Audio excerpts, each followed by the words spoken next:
Hey y'all, this is Sergeant Dan with Palmetto Edge, and this time what I have for you is a Kershaw. This is the Launch 1. This is the very first design in the line of automatic knives that Kershaw has released over the past few years. This version, however, is a new one from Blade HQ exclusive in the Desert Warrior pattern. Excuse me, guys, which means copper colored blade and OD green handles. So yeah, all right, let's get some size comparisons out of the way. Let's go with Benchmade Bug Out, Spyderco Paramilitary 2, and I always like to compare autos with autos. So here it is against the Boker Kalashnikov and the Microtech LUDT. Okay, so there you go. Guys, I'm sorry I'm having some more technical difficulties off camera here. Let me take care of that real quick, and then I will be right back with you. I can, however, keep talking to you. So, all right, there we go. Taken care of, guys. Sorry about that. Let's get these put up and get some specifications out of the way with this guy. So obviously it is an automatic, so therefore it is a push button plunge lock.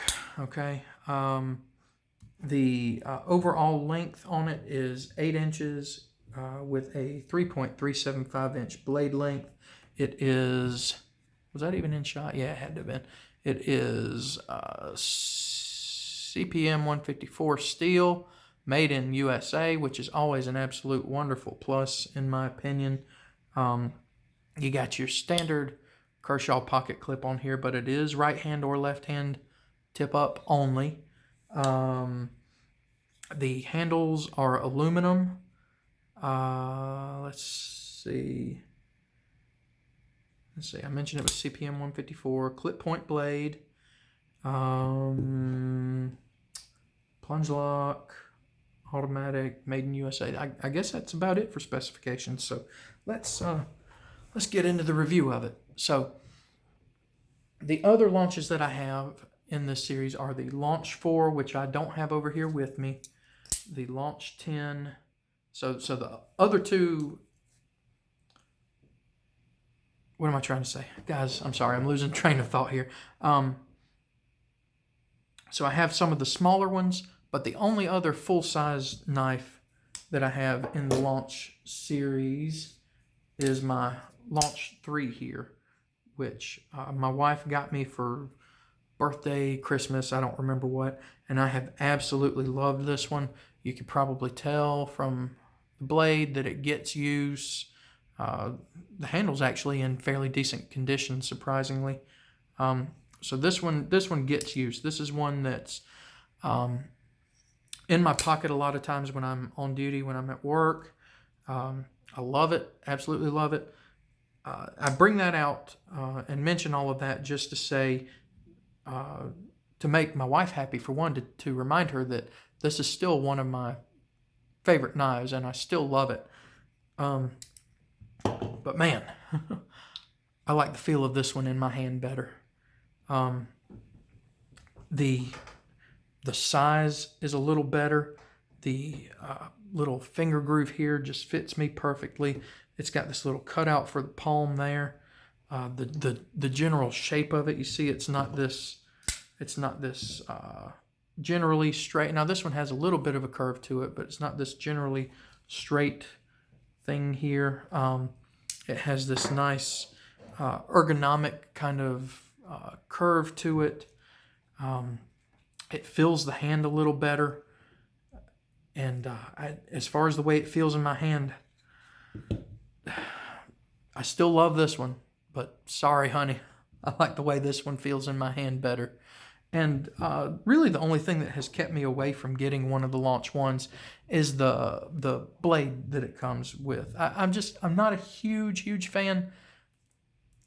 Okay, I like black stonewash blades, but the way it looked with the aluminum handles on these, I didn't like it. It was a design issue that was keeping me away from getting it, not a form and function issue, okay? Now, much like many of the other launch knives, these come in all kinds of colors. Now, all of these are all, other than this one with the copper colored blade, are all black stonewash, but then the handles are red, purple, blue, orange, black, maybe gray, a different kind of OD green, okay? So they come in all different kinds of colors. But just the black wash blade was what was keeping me from them. And I hate that, because now that I have one and I've got it in my hand, I'm probably going to wind up getting one of those too, because I don't want to really use this one and ruin it. So I'll probably wind up getting me one of the other ones and keeping it as a user while this one stays as kind of just a piece in the collection. You know what I mean? Much like many, if not all of the other launches, Button's safe but easy to deploy, has a strong, snappy action. Lockup is wonderful. I've got nothing side to side. I might have just the slightest. I don't think I do. I think I'm imagining that. I don't think there's any blade play whatsoever with this. I was thinking I might have the slightest up and down blade play, but there's still definitely no side to side. I don't think there's any there either. If there is, it's so minuscule that I'm questioning whether it's there or not. Okay. The aluminum. One thing that I was worried about with the launches before I ever got one was this aluminum. I was afraid it was going to be slick and you wouldn't be able to get a good grip on it. That's not the case. I mean, yes, it's still slick, but if you can hear, there's some texturing to it. It's still a little rough. Okay, so I mean, you can still definitely get a good lockup on it. The way it's shaped, you can still you can. I wouldn't worry too much about sliding up on it because of the way it's shaped, the way it fits in the hand with that curve and everything. This one has a whole bunch of belly. Okay. Oh, let me get that on camera for you. How about that? This one has a whole. Come on, focus. Come on, focus. What's our problem today, buddy? Okay, well, this one has a whole bunch of belly, okay, but a real fine pointy tip, okay. CPM 154 steel, which is absolutely fine, especially for the price. Man, really, I've got the pocket clip is really fairly low profile, okay, so it kind of disappears in the hand, okay. I get no hot spots from it. Guys, really, I've got no complaints about this thing. I usually try and find, because even the blade centering, is perfect on this thing, okay.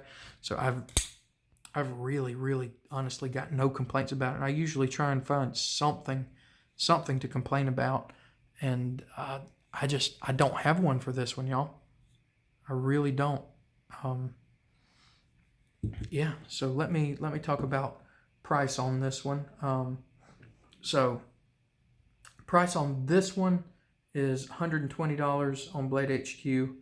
I think the other versions are anywhere between like 100 and 110, if I'm not mistaken.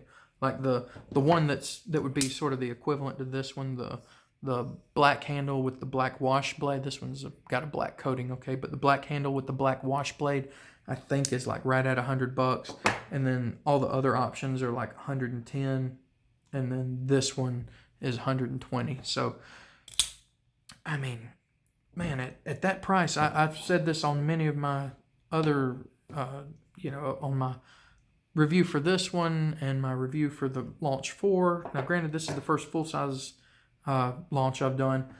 About the only way you can beat that is with a Boker Kalashnikov, and even then you're getting different materials, okay? You're getting awful Alsate steel, which I hate. Now, don't get me wrong, I love this knife, okay? But I hate Alsate steel. This one you're getting CPM 154. You're getting a totally different grade of aluminum. This is a cheap aluminum. This one, it just feels better. You can feel, you know how sometimes you can just feel when something's a better quality. You're getting a better quality aluminum. As far as build quality goes, you know, to be honest with you, if I'm trying to be totally honest with you, they're about the same. And that's not saying anything bad about this one. That's saying really good things about this one, okay? Because the build quality for 120 bucks on this one is great. It's wonderful.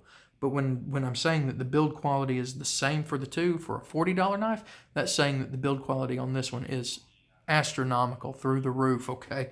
But that's not a review on that one. That's a review. This is a review on this one. So I mean, really about the only way you can beat something like this, beat one of the Kershaw automatics, is with a Boker. And I don't even know that I'd say it's beating it, because I hate the steel. I hate the Alsate steel. And like I said, you can feel that the handle material is a different quality. So, you know, if you're looking for a cheap automatic, you got options. You got, if you're looking for an automatic in general, you've got options, okay? Do you want the $40 Kalashnikov? Do you want the $40 Kalashnikov? Do you want the $120 Kershaw? Or do you want the $250 Microtech? Okay, and let me make this clear too. These two are real close to each other as far as quality goes. This one is in a world of its own, okay? I'm not trying to compare this one to this one, or even this one to this one. I'm saying that you've got different options, different price levels, and different levels of quality when it comes to automatic knives, okay?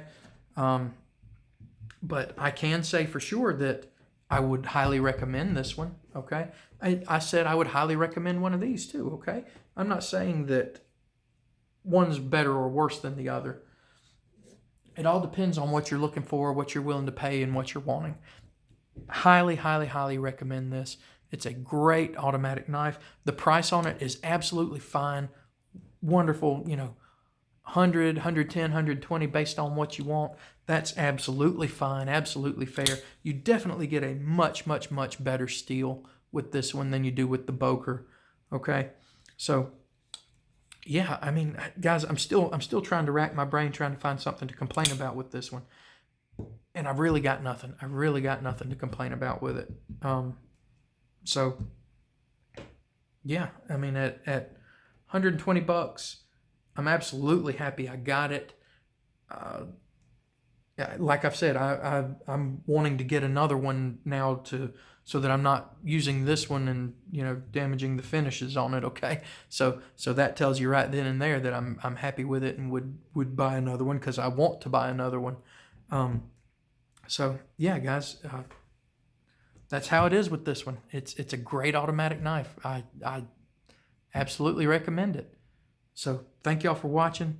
Make sure you like, comment, subscribe. Check out my Instagram. It's at Palmetto Edge. And y'all have a good one.